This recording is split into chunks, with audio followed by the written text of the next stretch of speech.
तो भाई देखो, पिछले कुछ दिनों में अगर तुम्हारे मन में भी ये सवाल आया कि अभी तक आईपीएल 2025 मेगा ऑक्शन के रिटेंशन रूल्स क्यों नहीं आए, तो भाई ये जो रूल्स हैं ये अगस्त एंड तक आ जाने थे, लेकिन किसी वजह से बीसीसीआई अब भी इन रूल्स को नहीं निकाल पाया है। असल मामला यहाँ पे ये है कि बीसीसीआई रिटेंशन रूल्स को लेकर कंफ्यूज नहीं है। खबर आ चुकी है कि बीसीसीआई ने मन बना लिया है कि कितने प्लेयर्स यहाँ पे अलाउ करने हैं, लेकिन दो रूल्स ऐसे हैं जिनको लेके बीसीसीआई अब भी विचार कर रहा है। और ये जो रूल्स हैं ये रिटेंशन को लेके नहीं है, ये रूल्स ओवरऑल जो मैच खेला जाता है उसको लेके हैं। पहला रूल है टू बाउंसर का और दूसरा रूल है इंपैक्ट प्लेयर का। बीसीसीआई असल में डिसाइड नहीं कर पा रहा है कि आईपीएल 2025 में क्या इन दो रूल्स को जारी रखना है। देखो, टू बाउंसर रूल की बात करें तो टी20 इंटरनेशनल के अंदर सिर्फ एक ही बाउंसर पर ओवर अलाउड होती है, लेकिन पिछले आईपीएल सीजन में पर ओवर टू बाउंसर्स अलाउड कर दी थी। तो यार ये जो टू बाउंसर पर ओवर का रूल है, पिछले सीजन में बहुत से लोग इस रूल के फेवर में भी थे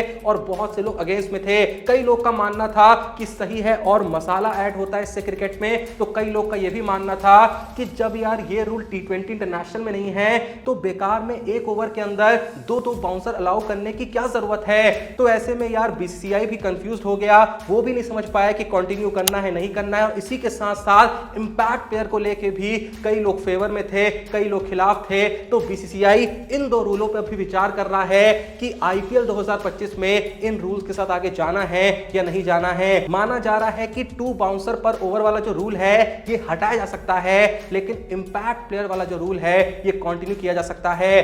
देखो यार, इंपैक्ट प्लेयर रूल की बात करें तो रोहित शर्मा और विराट कोहली पास्ट में इस रूल के खिलाफ कुछ कुछ बोल चुके हैं। रोहित शर्मा ने 2024 टी20 वर्ल्ड कप से पहले कहा था कि इस रूल के चलते दुबे और सुंदर जैसे प्लेयरों का इस्तेमाल नहीं हो पा रहा है, उनसे लोग उतना बॉलिंग नहीं करा रहे हैं, उनकी बॉलिंग का टीमें उतना इस्तेमाल नहीं कर पा रही हैं जितना इस्तेमाल होना चाहिए। वहीं पे विराट कोहली का भी ये कहना था कि अब जब मैं ओपनिंग के लिए आता हूं तो मुझे ये सोच के खेलना पड़ता है कि पावर प्ले में कम से कम 150 के ऊपर स्ट्राइक रेट तो रखनी है, क्योंकि हर टीम के जो बैट्समैन हैं वो 8वें नंबर तक आते हैं। ऐसे में बॉलरों को भी बहुत ज्यादा ये सोचना पड़ रहा है कि भाई ओवर में कम से कम बाउंड्री देनी है। बॉलर्स बहुत ज्यादा बॉलिंग पे फोकस नहीं कर पाते, क्योंकि एक डर उनको हमेशा सताता रहता है कि बैट्समैन तो आते रहेंगे, आखिर कितने प्लेयरों को आउट करेंगे। तो कोहली का मानना था कि इससे क्रिकेट की क्वालिटी कॉम्प्रोमाइज हुई है और ऑलराउंडर्स जो हैं उनका बेहतर तरीके से इस्तेमाल नहीं हो पाया है। लेकिन वहीं पे आते हैं अश्विन जैसे प्लेयर जो इंपैक्ट प्लेयर रूल को सपोर्ट करते हैं, जिनका कहना है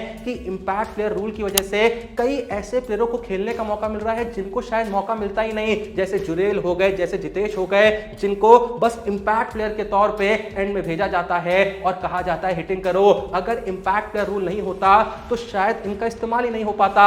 अश्विन का यह भी मानना है कि जो लोग कह रहे हैं कि इंपैक्ट प्लेयर रूल के चलते ऑलराउंडर्स का इस्तेमाल नहीं हो पा रहा है, तो अश्विन का मानना है जो अच्छा ऑलराउंडर होगा, जो अच्छी बैटिंग के साथ साथ अच्छी बॉलिंग कर सकता है या फिर अच्छी बॉलिंग के साथ साथ अच्छी बैटिंग कर सकता है, तो आप उसको कभी भी इस्तेमाल होने से रोक नहीं पाएंगे। अगर उसका इस्तेमाल नहीं हो रहा है तो शायद उसका उतना लेवल ही नहीं है कि उसको मैच में बॉलिंग या फिर बैटिंग दी जा सके। तो ऐसे में ऑलराउंडर्स अपनी स्किल पे और काम करेंगे। बाकी अगर आप अच्छे ऑलराउंडर्स की तरफ देखें तो उनका इस्तेमाल इंपैक्ट प्लेयर आने के बाद भी हो रहा है। अश्विन कहते हैं आप पांड्या जैसे ऑलराउंडर्स को देखें, इनको इंपैक्ट प्लेयर के आने से कोई फर्क नहीं पड़ा है, इनका इस्तेमाल आज भी वैसा ही हो रहा है जैसे कि इंपैक्ट प्लेयर के बिना हुआ करता था। यानी कुल मिला के हर किसी का अलग अलग मत है। इवन एलएसजी के नए कोच जहीर खान भी इंपैक्ट प्लेयर रूल को सपोर्ट करते हैं, पर अगर मैं अपनी बात करूं तो यार मैं भी इंपैक्ट प्लेयर रूल को सपोर्ट करता हूं। और यहां पे मैं यही बता दूं कि कुछ वक्त पहले ड्वेन ब्रावो से जब ये पूछा गया था कि क्या एमएस धोनी हमें अगला सीजन खेलते हुए देखने को मिलेंगे, तो ड्वेन ब्रावो ने कहा था कि अब जब इंपैक्ट प्लेयर का रूल आ चुका है तो ऐसे में धोनी शायद 2-3 सीजन और खेल सकते हैं, क्योंकि कोई जरूरी नहीं है कि वो कंटिन्यूअस फील्ड पे बने रहे, वो सिर्फ बैटिंग में जा सकते हैं और एंड में जाके चौके छक्के लगा सकते हैं। हमने पिछले सीजन में देखा था कि जब रोहित शर्मा का वर्कलोड बढ़ गया था तो किस तरीके से मुंबई ने रोहित शर्मा को भी as an impact player use करा था। तो यार इंपैक्ट प्लेयर के होने से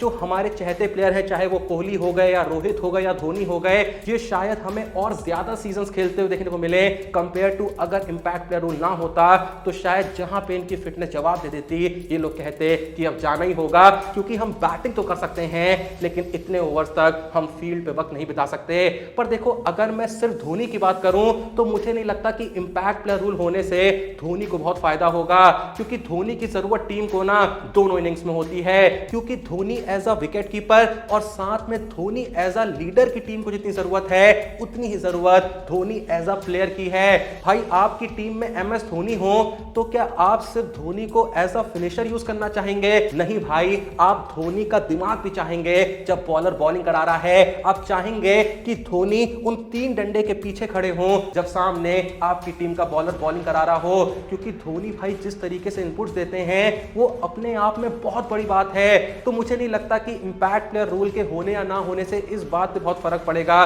कि धोनी और सीजन खेलेंगे या नहीं खेलेंगे। मेरा तो यही मानना है कि धोनी अगर खेलेंगे तो दोनों इनिंग में खेलेंगे, और जब धोनी को लगेगा कि वो किसी भी इनिंग में पूरे तरीके से कंट्रीब्यूट नहीं कर सकते हैं वो उस वक्त पे IPL को अलविदा कह देंगे। हाँ, लेकिन यार बहुत रेयर केस में सोचा जाए कि मान लो ऐसी कोई बात हो गई कि धोनी की fitness up to the mark नहीं है, चलते सीजन में वो 20 ओवर विकेट कीपिंग नहीं कर पा रहे हैं, लेकिन सिर्फ एज अ बैट्समैन भी वो टीम के लिए काफी कंट्रीब्यूट कर सकते हैं, जो कि हमने देखा कि पिछले सीजन में किस तरीके से आखिरी के ओवर्स में आके वो कितने इंपॉर्टेंट रन्स मार रहे थे। भाई अगर नंबर्स पे भी नजर डालें, पिछले सीजन में धोनी ने भले ही 161 रन मारे थे, लेकिन भाई ये 161 रन उन्होंने 53.67 की औसत और 220.55 की स्ट्राइक रेट से मारे थे।